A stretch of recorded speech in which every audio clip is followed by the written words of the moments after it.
Happy Monday. This is James Himm Mitchell, your intuitive guidance counselor, here with your week in Tarot.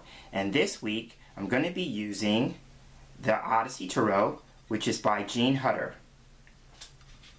And so those of you who have been following my videos long enough know that when I do a 3-card reading like I'm doing here today, I take the deck and I separate it into 3 piles.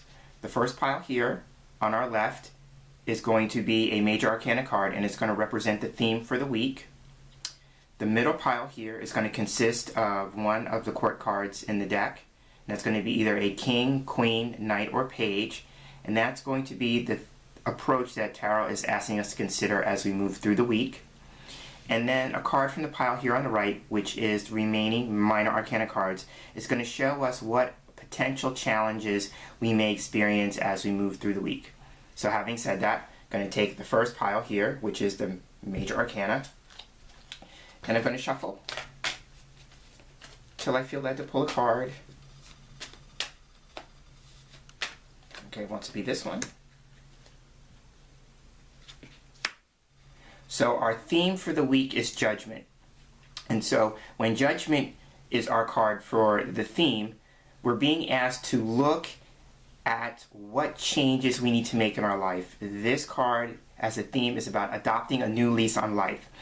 And so one of the ways we have to do that is that we have to take an evaluation and an assessment of our life, where we are now and where we would like to be. But we have to do it from a place of being totally honest with ourselves. This card is also about asking us to consider what is our reason for being. Why are we here? What's our purpose? What do we feel like our life mission is? What our calling is? And how can we better become more aware of that?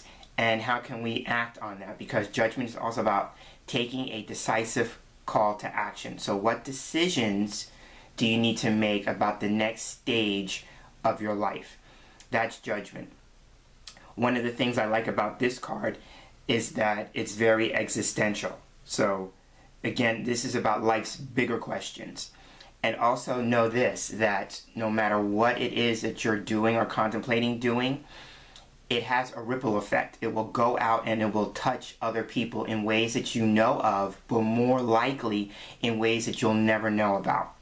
The other thing about the judgment card is that it can be asking us to consider who in our lives we might need to forgive, because this is a big forgiveness card. So you might want to consider, if you're feeling challenged, if you're feeling stuck, you might want to consider who is involved in that situation that I might need to do some forgiveness work around. And then also be willing to consider, do you need to forgive yourself? I know lots of people who say that they have no problem forgiving other people for the things that they do, but they really get hung up on forgiving themselves. So where might you be needing to forgive yourself? And would you be willing to forgive yourself this week for those things, those circumstances, those beliefs that you believe that you contributed to that are kind of getting you stuck now and keeping you from moving forward? So that's judgment.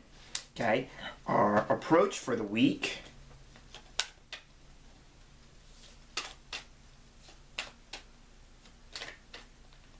I'm gonna go with this card. And it's the Queen of Swords. When I decided I was going to use this deck and I was going through the cards, this one struck me and stuck out at me, and it's the reason being is because of the floor at the bottom. So first let me explain. The Queen of Swords as an approach, and it's never any accident. I love how the cards follow each other. The Queen of Swords here in this place is asking us to consider how we are approaching things from being judgmental and maybe critical of other people, because that's another facet of the judgment card. Sometimes it's about people who believe that they're always in places and spaces where they're being judged and criticized by other people. But Tarot is a wonderful medium to turn the lens on yourself and ask, how might you be the exact same way that you're viewing other people? How might you be judgmental and critical? And that's with the Queen of Swords. The Queen of Swords, as a person, she can be very, very difficult, but she's very difficult because of the things that she's experienced in life. This card usually represents somebody who has undergone lots of drama, lots of trauma, and has been cynical and jaded and looks at life from that perspective. So she's very black and white, which is why I'm struck by the floor. The floor being black and white represents black and white thinking, because swords represent how we think. And so when we have black and white thinking, we're thinking in absolutes, which is like it's either all of this or it's none of that. It's either all or nothing, everything or nothing, that kind of thing. But really in life, there are really no absolutes.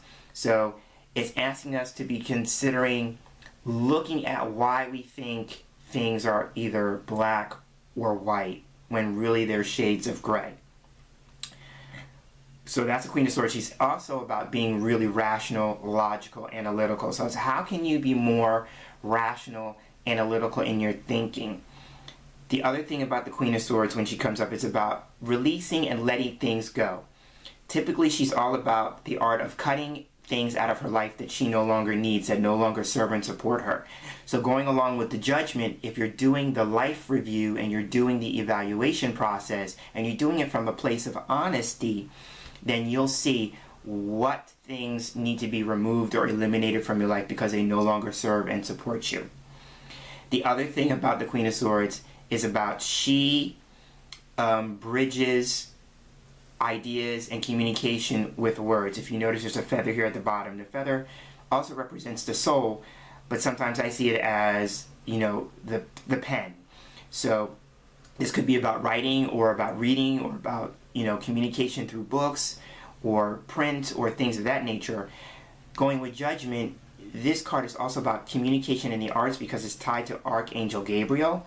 So it might be how could you maybe refine the way you're getting your ideas across. If you are creative, maybe one of those modes that's going to help you get your point across and express your ideas more clearly would be actually writing or writing a book. So, you know, for some people, they may feel that they're called to be an author. But the Queen of Swords is all about ideas and communication. So what ways can you get your ideas across so that they don't ruffle feathers? And so it creates a space where people are open and receptive to what it is that you have to say. Because sometimes your approach could be the thing that rubs people off and they don't want to hear what it is that you have to say. So that's the Queen of Swords. Now, potential challenge. Okay, this card. This is the Nine of Cups. This is another card that I thought would show up today. So I love how we have 2 out of the 3 cards that I thought would show up. Okay, so the Nine of Cups, when it shows up in our environment, first thing I want to say, traditionally this is known as the wish card. So this is a week potentially where we could see anything that we've been hoping or wishing for to be granted or fulfilled. The Nine of Cups is all about happiness and satisfaction and fulfillment. So it's like, this card is like, what is your heart's desire? And how, if you're clear on that, going back to Judgment, how can you work on helping that come to fruition? The other thing about the Nine of Cups is that we have to be mindful. This is the challenge part. We have to be mindful of how we may be excessively self-indulgent. The typical image has a man, just like it does here, in the foreground, and usually on a table behind him are 9 cups, which the cups are here. So part of that can be, it's about celebration, but sometimes it can be about overindulgence. So this card is asking us, first on the positive side, what it is that we're hoping and wishing for, and how can we help that come to fruition? How can we see that being fulfilled? And then the other side of that is be mindful of where you are excessive and being overindulgent in your life. That may be one of the things, going back to the Queen of Swords, you may need to take a look at and be honest with yourself and say, how can I not necessarily eliminate it totally, but maybe how can I cut back on that? Because it may be something that may have served you in the past, but it may be something that's not serving you now. And then going with Judgment, you know, it's about maybe some of the things that are coming to fruition are in alignment with the next stage of this new lease of life that you're moving in. So, summing up, Judgment is all about our purpose, our calling, our mission. It's asking us to adopt a new lease on life, and what do we need to do in terms of action steps to move us along in that direction.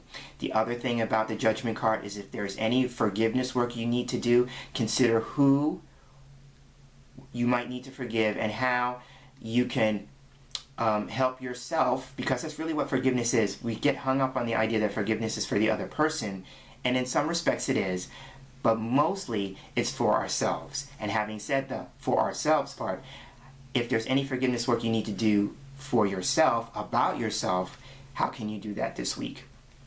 The Queen of Swords, how can we take a look, once we do our review, how can we take a look at the things that we need to consider cutting out of our lives that we no longer need or want? And how can we soften our approach in terms of our ideas and the way we communicate to other people in a way that presents our ideas so they can be more openly receptive? So that's the Queen of Swords. And then the Nine of Cups. Be mindful of the things in life that make you happy. This card is about seeing maybe a wish fulfilled or granted. And then also on the flip side of that, how can we be mindful of the places where we may be a little too self-indulgent? So this is your week in Tarot. I am James Himm Mitchell, your intuitive guidance counselor, and I look forward to sharing this space here again with you next week. And until then, have a Tarot-tastic week and take care.